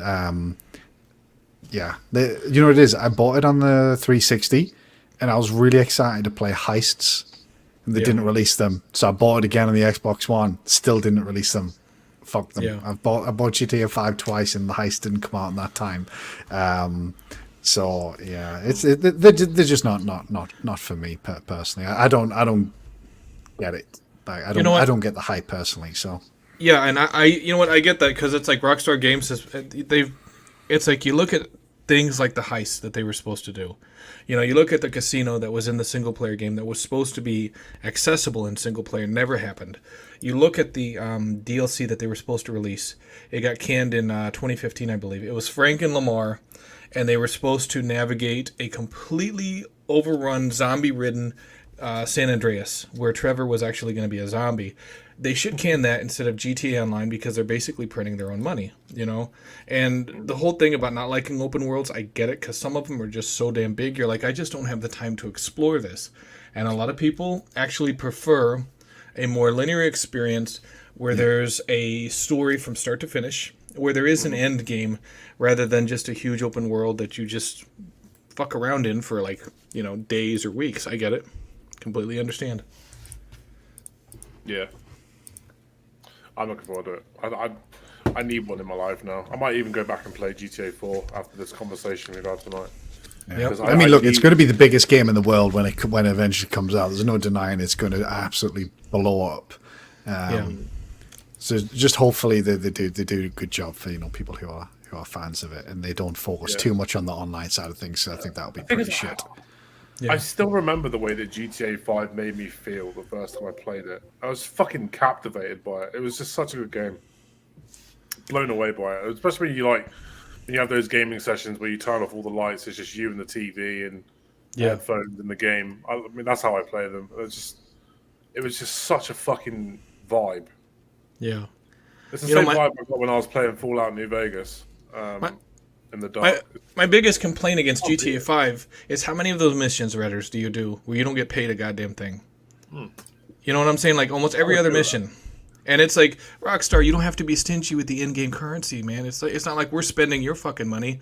Make most of these missions where we actually earn money rather than half of them. Missions where you can literally make fucking billions on the stock market. Yes, but look at the Devin Weston mission and all that other. That was straight bullshit where you don't get paid anything for all this work you put in. I'm like, are you fucking serious? Ridiculous. I hope there's some continuity. What's the word? Is it continuity between GTA 5 and GTA 6? I want to see like GTA 5 elements appear in GTA 6. Well, you won't see Trevor. You won't see Trevor because the voice actor is being a dick about it. Apparently, like according to like something I read the other day, like one of the DLCs for GTA 5, one of the new ones, says that Trevor's no longer in Los Santos. He's gone somewhere else. Went back to Canada. So maybe he's. Is Trevor the one that was the guy in Walking Dead? Yeah. Yes. Wrong. Right. See, I'm cool. I'm down with kids. I know this shit. Right. The problem I had with him in The Walking Dead was it was just Trevor. It was now Trevor in The Walking Dead. Like he looks like Trevor. He sounds like Trevor. He's just Trevor in everything he's been in. So I get why he's been arsey as fuck when people keep telling him to play Trevor. But why would you not want that big old paycheck though? Like, what's that about? I think he might turn up in GTA 6, you know. Even if it's like a cameo, or if he confirms how he dies or some shit, I think he'll be there. He's probably going to get stomped like the bald-headed biker did in the beginning of GTA 5. They're probably just going to stomp his ass. That's what it's going to be. I'll tell you what I really want. I want a GTA game where all the fucking protagonists from the previous games are all in one game, and you have to work for them, betray them, kill them, etc. Right. It needs to happen, man. Well, they can't have Tommy Vercetti now because fucking Ray Liotta's just died. Rest in peace. You could always just dub over him, though. Like, who's going to know, really? I mean... Fucking shame that was. Yeah. It'd be a shame, but... We need just a Vice City remake. That's what we want. That's what we all really want. Like a proper one, not this fucking definitive edition shit. Oh, that was terrible, wasn't it? No, you know what? I'd take a definitive edition remaster of Vice City Stories and Liberty City Stories. Oh yeah, definitely. Vice City's my favorite. They don't get enough love. Yeah. I'd also like to see the DS ones come back as well. Like the Chinatown Wars. Yeah, come on, give us them. I know right now Scott is like, I don't give a shit. If you guys like it, you knock yourself out. Ash, do you want to talk about this TT news? That's your thing. Oh, the Telltale news. Yeah, give me 2 seconds. Let me just get it up in front of me. I'm now able to have a new emote. Hey. Just saving UK Daz has hit the nail right on the head. You just park up and listen to the fucking radio. GTA Vice City was beautiful. Absolutely beautiful. Exactly right. Let's get this up. Where's the link?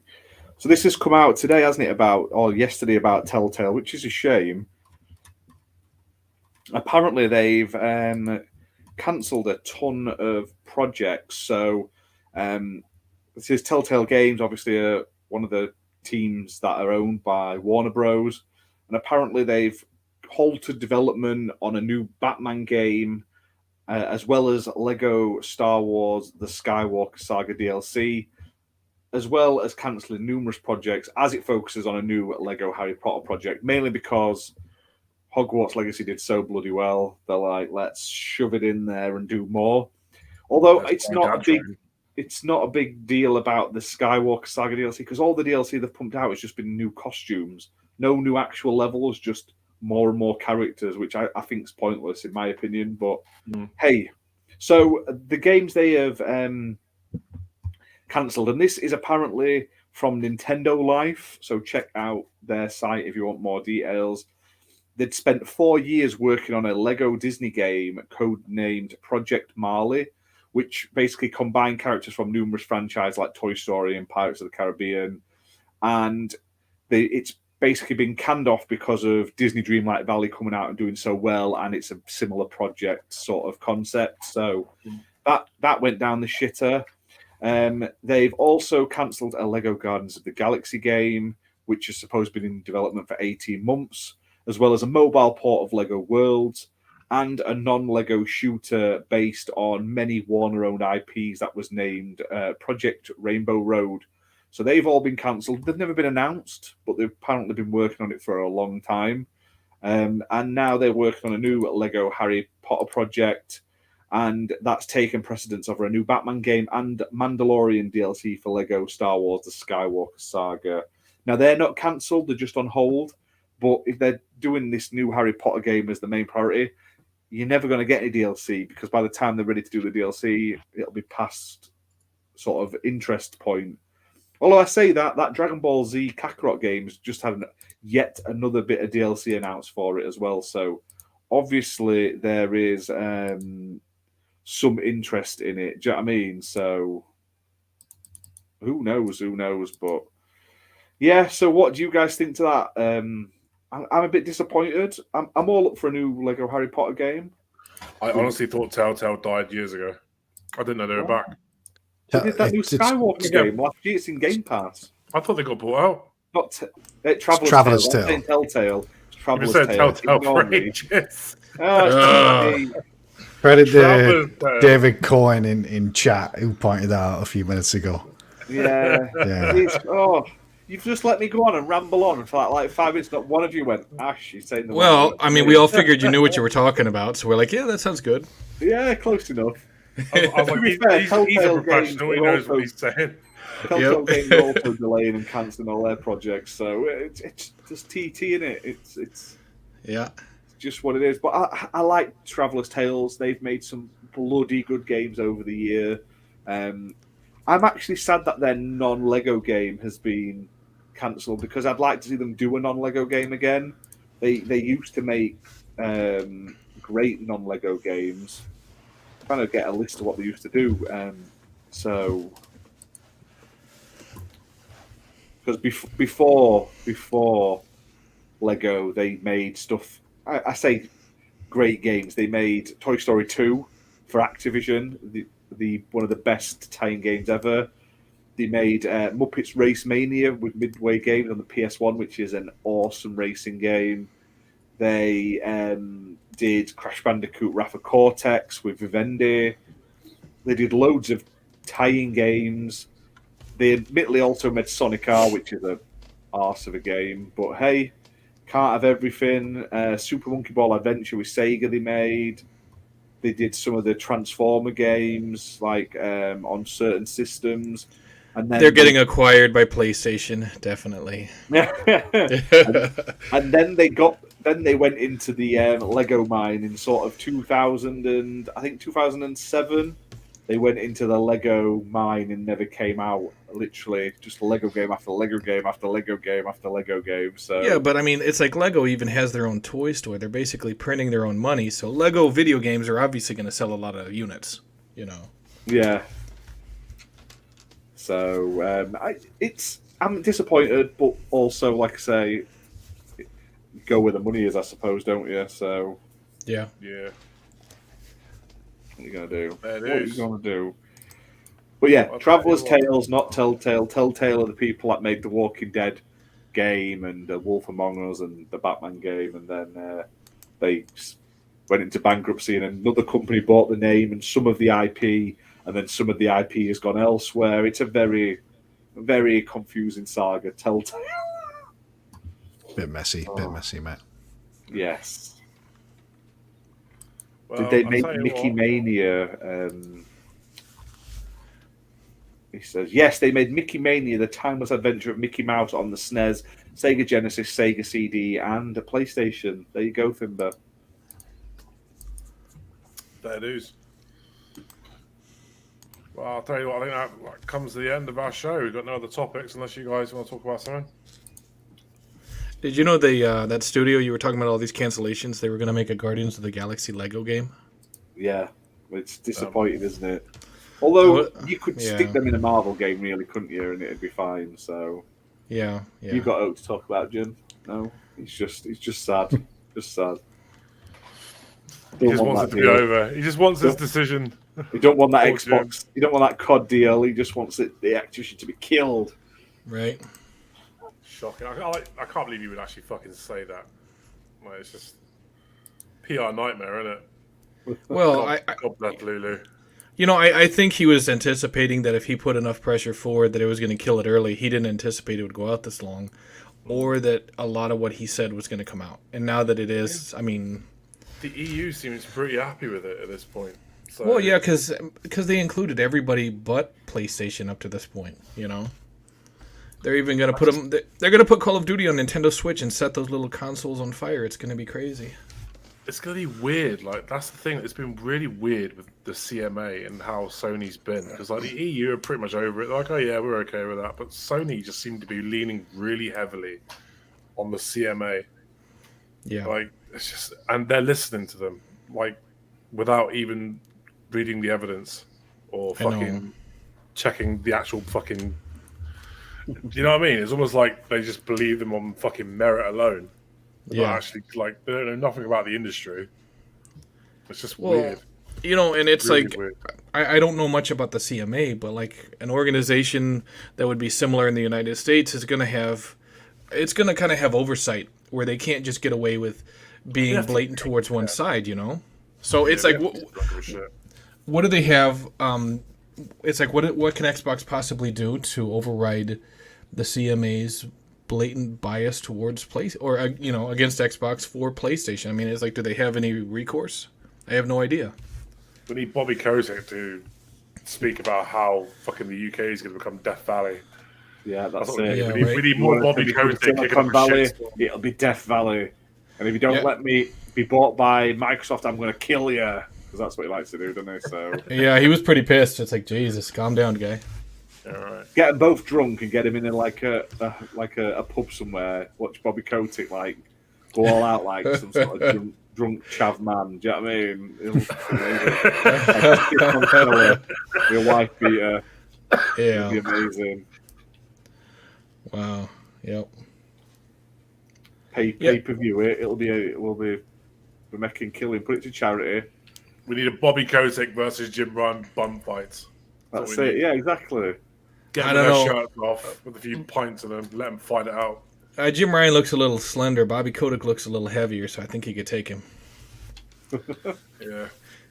I think Bobby Kotick would play dirty as well. I reckon he'd shank him in the thigh or some shit. Oh, yeah. Yeah. He's definitely got a pair of brass knuckles in his back pocket or something. Yeah. I think brass knuckles are too upmarket. I reckon he'll just break a fucking bottle and shank him in the thigh. Just puts a key between his fingers. Yeah. It ain't over. It ain't over. He looks like a proper little gremlin as well, doesn't he? Bobby Kotick does. Oh, yeah, he does. Proper little gremlin. Anyway. On that note. What a way to end, eh? Bobby Kotick looks like a proper little gremlin. You know what it is? That's probably the nicest thing anyone said to him in months. Yeah. Yeah, probably. Right, yeah, so I was sat here fucking choking to death. Right, I'm going to call it there for tonight. Scott, mate, thanks for coming on. Let everyone know where they can find you on Twitter. Yeah, of course, man. A pleasure as always. Go to MSBMG just so I can whine about Sonic again. I've got plans for that. I've still got plans. But yeah, if you're interested, check me out on Twitter at SX2Gaming. It's right here. And thanks for the invite again, mate. It's always a pleasure to join you guys. No worries. Always good to have you on. Let's say a big thank you to chat, Thimber, Muppet, David Cohen, Daz, Luke Steele was here. Thanks to Daz for becoming the newest channel member as well. Good man. Nice. You'll soon have access to Ash's OnlyFans. That's it. We've now got my face content as an emote. You have to refresh, but once you refresh, you get my face as an emote. What more do you want in life? We get one more channel member. We'll do Red as his face next. It'll be great. Nice. Has to be me. What more do you want from life? Thank you to everyone who's tuned in tonight and checked it out. Don't forget to hit like and share it with your nan. She'll love it. Yeah, we'll be back same time next week for more shenanigans. Have a good week. See you in a bit. Take care, guys. Bye.